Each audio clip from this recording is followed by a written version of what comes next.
Felix and Tony. Camacho Ada. Felix and Tony. Camacho Ada. They're the right reason for a new season. Together we rise. Welcome back to another episode of On the Trail with Felix and Tony. I'm Felix Camacho, running for governor in the upcoming 2022 general election. And joining me every week and on every moment on the trail is Senator Tony Ada, my running mate. Senator, welcome. Day. Thank you, Gov. Looking good. Thank you, sir. Thank you. Well, you know, this week on the trail, we really had a very, very busy week. And we started off with the interview with Congressman Nicholas, which went really great. I mean, Mr. Producer, how many views did we had? Several thousand views, huh?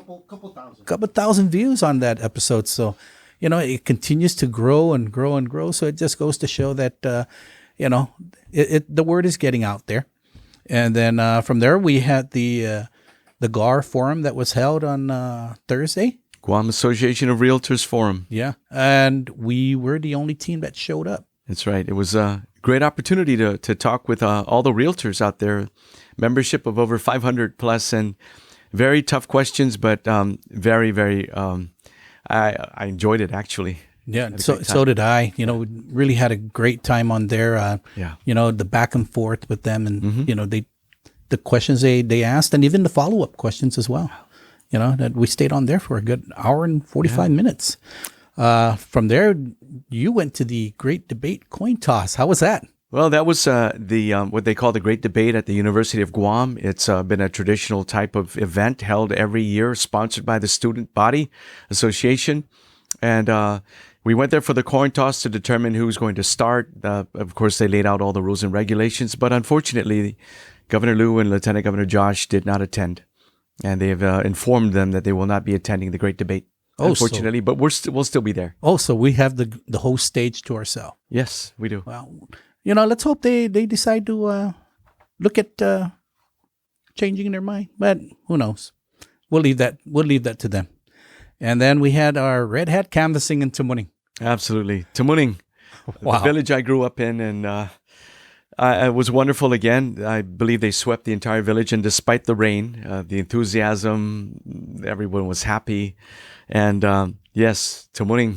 We had over 80 canvassers going on. 80 canvassers hitting it. And so this weekend, we had the Red Hat canvassing going on. We had our golf tournament down in Talafofo. Right. And we had the first Saturday of the early voting at Okadu High School. So 3 events going on simultaneously. And we went to all 3. Yes, the golf tournament, of course, was a wonderful event.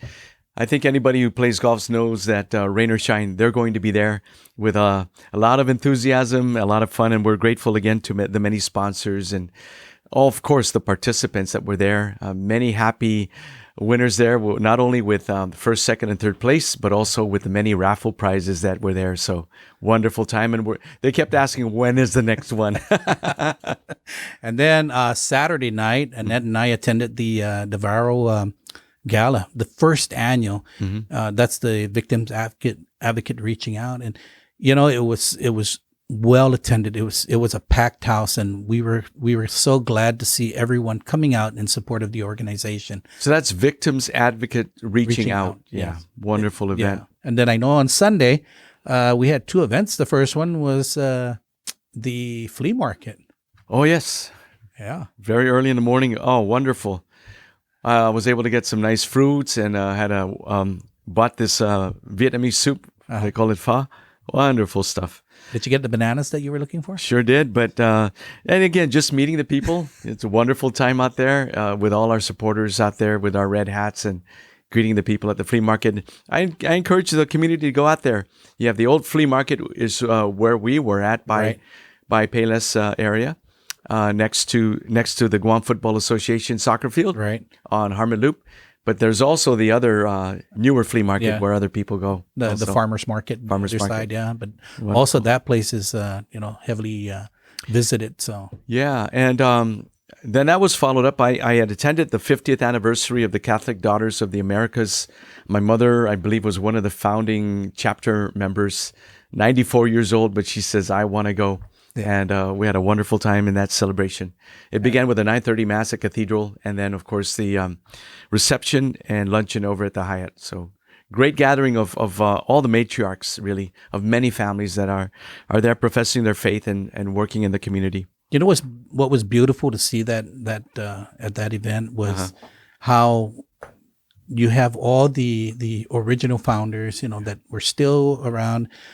Many of them were there, but you also had a lot of younger Catholic daughters, members that were there as well. So it just goes to show that it transitions right from leadership to mentorship now, right? So now those leaders will become the mentors, and those that just came in will become the new leaders. That's right. Yeah. All right. It's really nice. So the next one will be clearing the record. Right. This past, as a matter of fact, GVB came out with a video on our statement on the allocation made to GVB on the ARP funds, and they said that how could we say that there was still like $13.5 million remaining.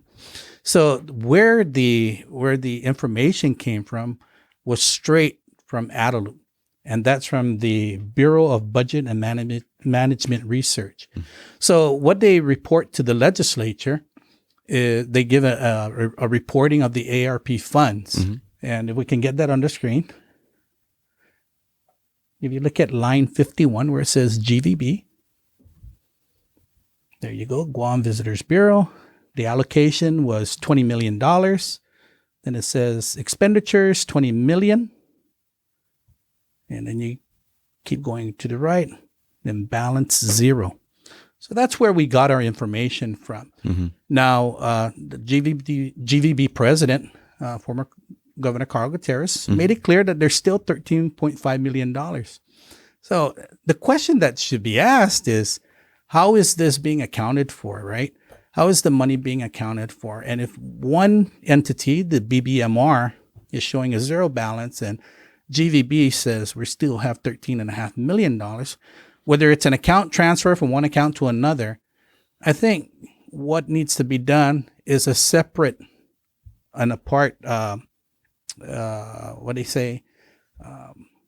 listing of expenditures to show where that ARP funding went.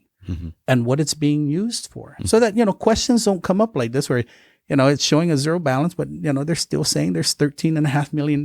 So especially that the funding that came in for ARP is at the governor's discretion. So Governor Leon Guerrero has the discretion of what to do with that ARP funding.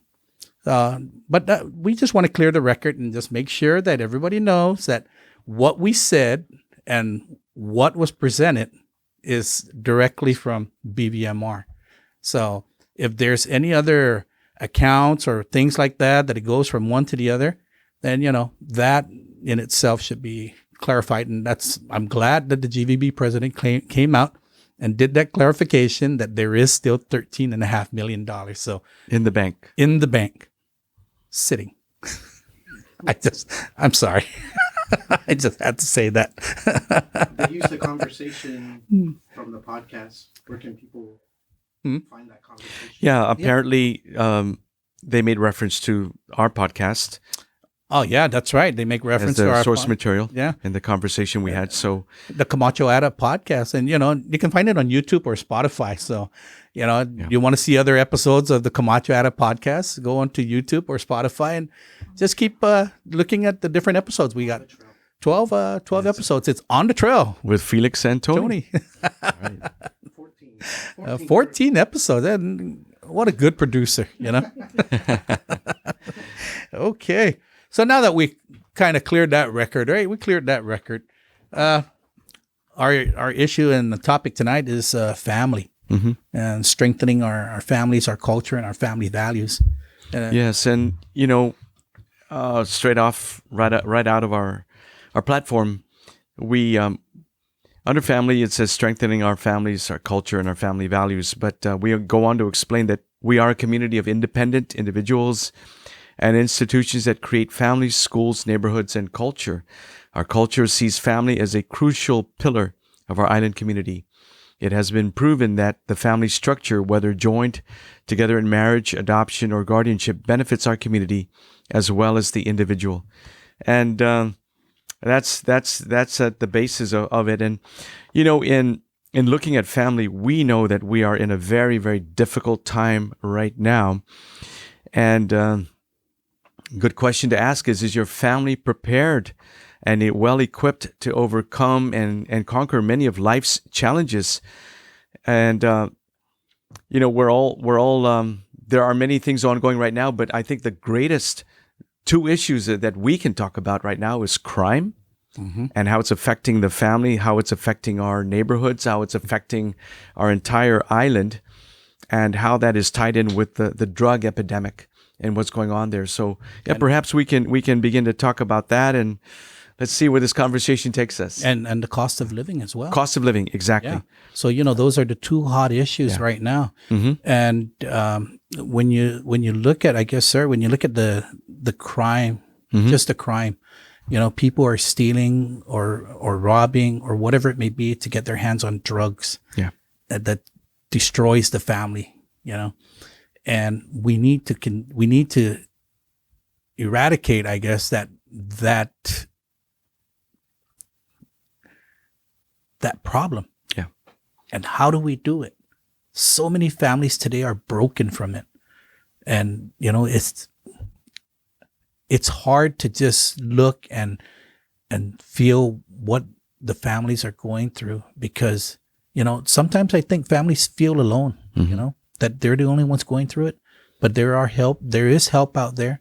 There are resources out there, and we need to make sure that, we continue those resources and strengthen what is currently out there. And, from behavioral health to the Salvation Army, the Lighthouse, whatever it may be, anything that we can do to ensure that bringing back family values is going to be the greatest strength to rebuilding our economy and our island. Well, Senator, in talking to many people out on the street, we all know that with the drug epidemic, there are political ads, of course, that our opposition has put out saying that they've seized X number of pounds of drugs, and they compare it to the record when I was in office. It's like apples and oranges, and the fact that the reason why there is so much that they claim they've been able to seize is that there is so much out there. The amount of drugs that is on the streets right now, come on, nobody can be fooled. We know that that is just the tip of the iceberg from all those in the know that as to what is going on out there. So the mere fact that I think a large majority of what's been found has been either at the post office where it's being mailed in, or a small amount perhaps at the airport, but a majority of it is coming else in other ports of entry. And there are certain things that are going on. I believe that in the state of Hawaii, they've captured the largest drug dealer out there, from what we hear, and it happened to be a stevedore working in the ports of Hawaii. And so in the state of Hawaii, that has been the primary source. And when we talk about the drug epidemic here, we know that it is not localized to Guam, but Guam is just a recipient of a large organization of transportation of drugs across borders, whether it be from starting or originating in Mexico onto the west coast of America into Hawaii and then into Guam. It may also be coming in from other parts of Micronesia, perhaps even the Philippines, and other Asian countries that will find its way into Guam. But the problem is that it is so abundant that it is extremely inexpensive. It is so cheap that many of our youth have had access to it, and it's causing many problems.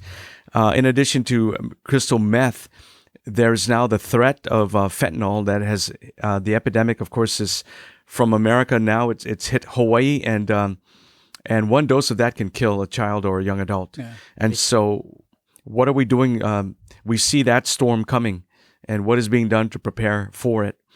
So the arguments are always out there. People, our opposition will say one thing or another, throwing out numbers. But when you look around you and you see the hopeless situation of many of our individuals that are out there on the streets, homeless, drug addicted, criminal records, they don't have a place to live. You look at our prisons, you see what's going on. And then we know practically every family on Guam has been affected by drugs. We would know, if not somebody in our immediate family that is or has gone through this episode this trouble with drugs. We know of a relative or so. So every family has been affected, and you'd be surprised. They're not just youth, or there are many professionals that people in all walks of life and in many occupations that are trying to deal with this. So as a community, as a family, as we're talking about family, what are we going to do about caring for the people? And when it comes to family, it's a lifelong commitment that we all make. And I know, having sat as governor, that you have to consider all the people of Guam as the family of Guam, and we've got to care for them. So secondly, I think we need to take a look at relationships that are there. I was looking at definition of leaders, and one is that people support what they help create, and we have to ensure that the entire community is involved in helping create a response to the drug interdiction. And when we look at what are we going to do, what are we going to roll out, Senator, you and I have discussed that we have to get every potential or every government agency and resource available, from the court system to the executive branch to the even the federal system, the federal district court, right, because that's where drugs are. I think we also must reach out to the Admiral and Pacific Area PACOM, because there's a growing population, of course, of military personnel that are coming to Guam and their families. And so we have to attack this as not just the civilian, but also the military community, and get them involved. We have to reach out to, within GovGuam, we're looking at customs and quarantine, right? We're looking at GPD. We're looking at even Guam Fire Department, advanced life support, for those that are, if fentanyl comes out here, and even ICE, we've got to look at Parks and Recreation, every potential law enforcement agency that's out here locally, we're going to have to get involved in. And then we go with the federal agencies. Again, I believe also that we're going to have to reach out to Congress and actually the administration, because there are now areas within the United States where counties are considered to be very, very high risk areas. And so there's an actual designation coming out from the President of the United States and from the administration on areas that are considered to be extremely high risk areas for drugs that require federal resources. We're going to do that. So everyone's going to get involved in responding to this. Yeah, it's something, high intensity drug area, right? I believe that's what it's called, right? Yeah. And I think the President added five counties or five cities to the listing, and perhaps that's what we need to do again, is to apply for that status so that we can get the federal resources that we need to counter that drug, just the drugs just coming in all over the place. And, when you look at, and I know the administration tried to compare the budget that was given to GPD, right, during your term versus theirs. I mean, $33 million at a $300 million budget back in your time, compared to a $66 million budget to GPD with a $1 billion budget to the administration. I mean, really, did they actually help GPD? Or is that just, the numbers that they given again? It just comes into question. Are they truly doing what they can to stop the flow of drugs onto the island? And you're right. The fentanyl, I think they came out with a new one, right? I think they call it rainbow fentanyl. Yeah. That is very dangerous because kids may think it's candy. Yeah. And it's not. So, and they're multicolored. Yeah. So that's what we want to do, is make sure that it doesn't become, it doesn't get here to our island. And the next one is the cost of living. Yeah. Just last week, and it's unfortunate that hundreds, of packages of chicken, prepackaged chicken, was disposed of into the dumpster, and that was headline news, Yeah. And here we are looking at the if you look at the screen, expired food. GEB chairman confirms giveaways trashed. How did it come to that point, right? Where you see all that chicken that's just thrown away with the cost of living so high, and people looking for that next meal. And just this past week again, up in Jigo, they had the Jigo mayor and the vice mayor. They had their people out there giving out the TFAP, the emergency food assistance. So and then here we are. We have this incident of chicken that was just being disposed of. Yeah. And with the rising cost of food and everything else that's going on, we need to ensure that when these products come in, that they are immediately distributed to the island residents. Right. Yeah. Yeah. There's there's a real need for hope out there. That's one thing that many people are looking for. There, hope is some. It basically is a certain expectation. You're looking forward to something. You're waiting. You're looking eagerly for with expectation and perseverance, not to give up. And so even in the Bible, if you will, it in Corinthians it talks about in 13:13, 1 Corinthians 13:13, it says that, so now faith, hope, and love abide, these three, but the greatest of this is love. In responding to this situation, people are hopeful that we can turn things around.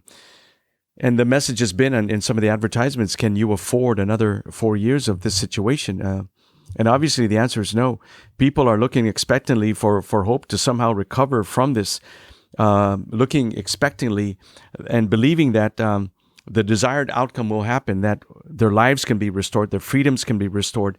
They're going to be able to go and pursue their careers. They're going to be able to get a good job. They're going to be able to provide for their families, put food on the table, ensure the safety of their children.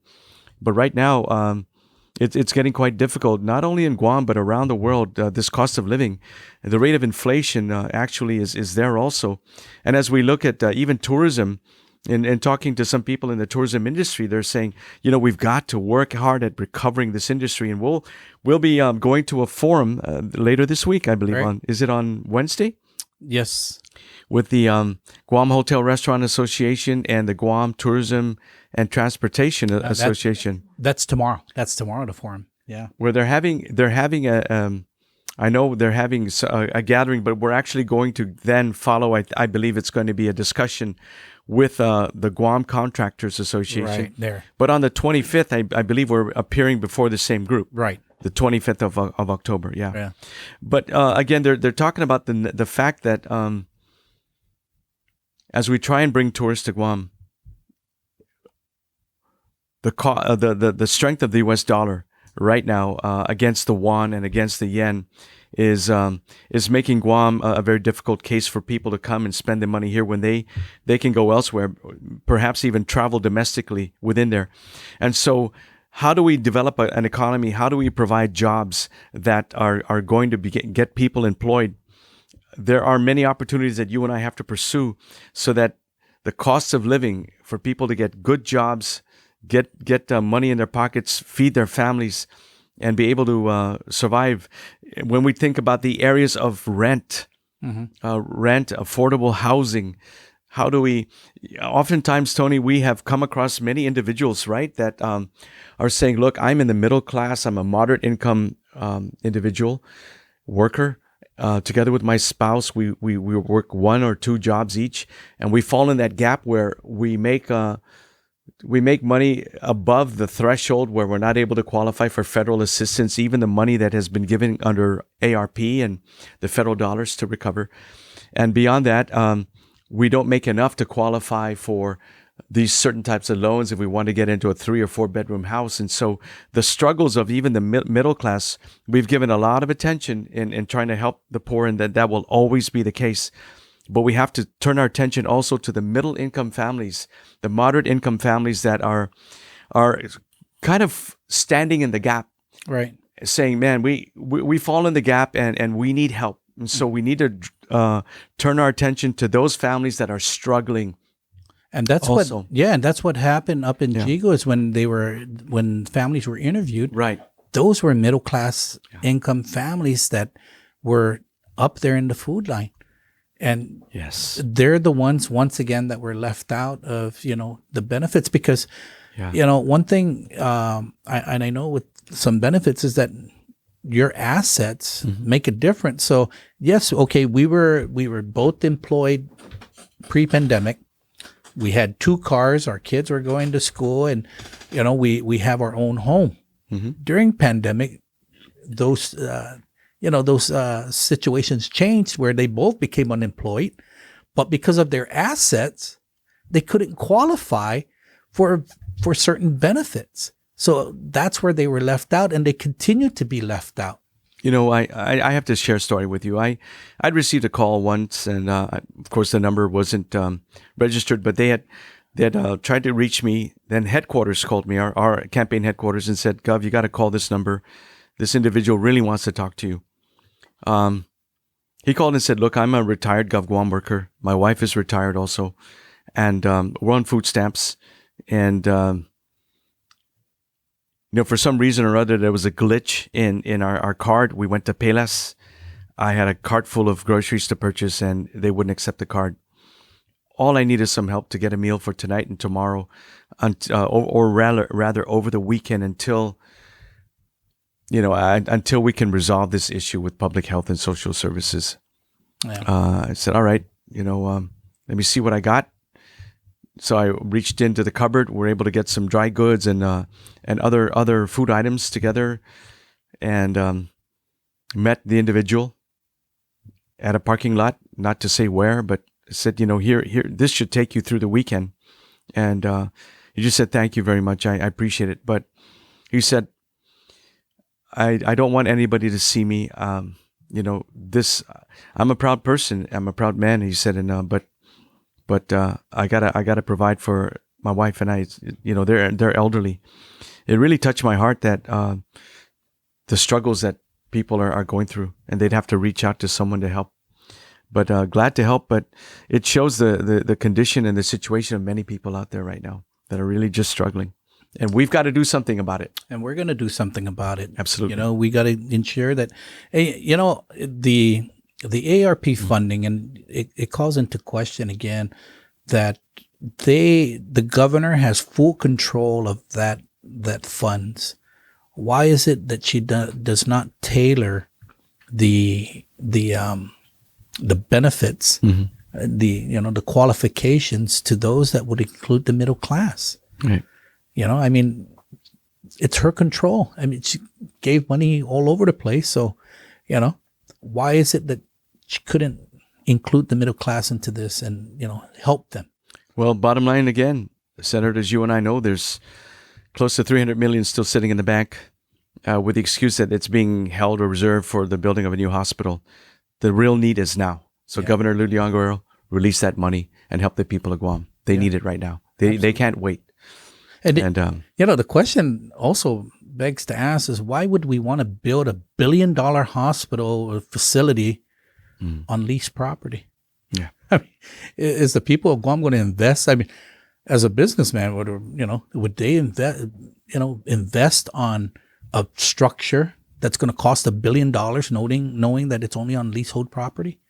Yeah. I believe that issue's coming up as they've introduced legislation for the legislature to consider dealing with ancestral lands, rules and regulations, and whatever glitches they claim may be in the rules and regs or system that have to deal with compensation and resolution.